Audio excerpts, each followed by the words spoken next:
So, what do you do when you have the symptoms? Do you check yourself in the emergency room or what?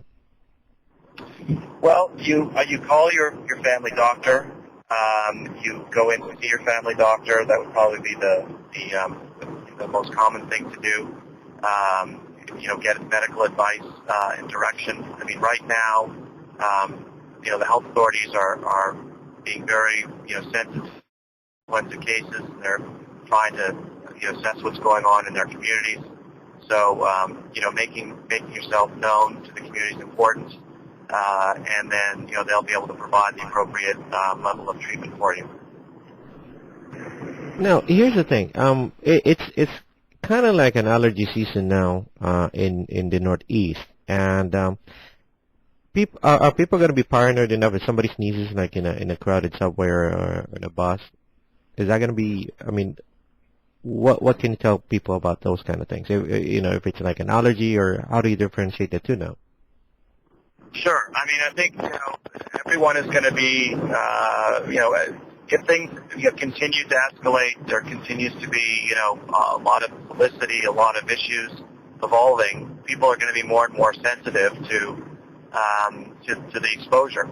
So you're right. People can sneeze and cough for a lot of different reasons, and it's not always the flu. And it's in many cases, particularly in the U.S., it's very, very unlikely it's the flu right now. So you're right. I mean, I think people need to be sensitive. There is a whole etiquette around coughing, where you want to cough basically into your elbow, into your sleeve, so that you don't, pass potential infection to others. Washing your hands regularly. Being careful about, if you're in a public place, hand contact, making sure that you're washing your hands, keeping a safe social distance, try not to be in a crowded area for long periods of time. All of those things are good, practical advice, for every day, let alone, pandemic. It's just going to, help reduce the potential for picking up a viral infection. Any travel advice for people traveling today? Well, again, I think the travel advice is that we're in a very fluid situation. There's been a lot of discussion about travel to Mexico, as you would suspect, particularly if you're having to go into some of those, hot spots where there's been lots of infection and significant illness and death. So, obviously, if you're going to those areas, we're seeing a lot of businesses put a certain level of travel restriction on their business travelers. They may want to review any kind of travel to Mexico to ensure that it is, kind of business critical, and that if people are going there, they're adequately educated and prepared.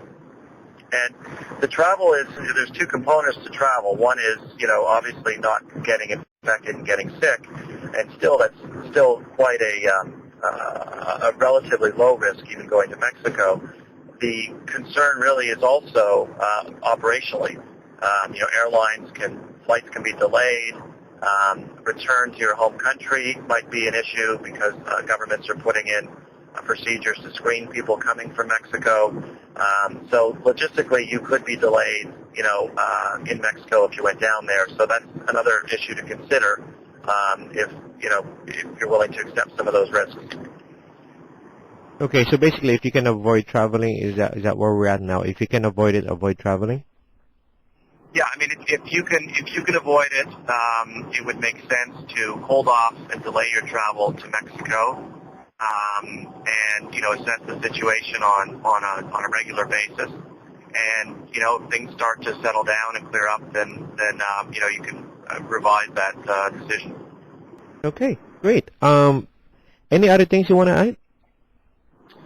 Well, I mean, I think the message, to your first point was around, the whole fear issue, and I think people should not be,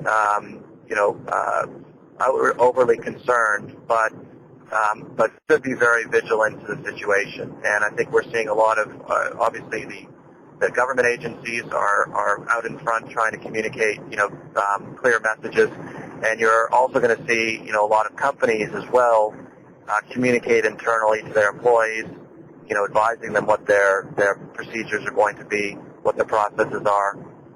And that's really why companies have put together pandemic plans is for this type of situation where they can try to control, as much as they can the situation, allay people's fears about the situation and put in good systems to protect, their community.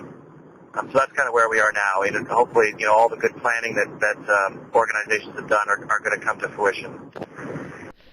That's Dr. Myles Druckman in California, and I'm John Hanna in New York.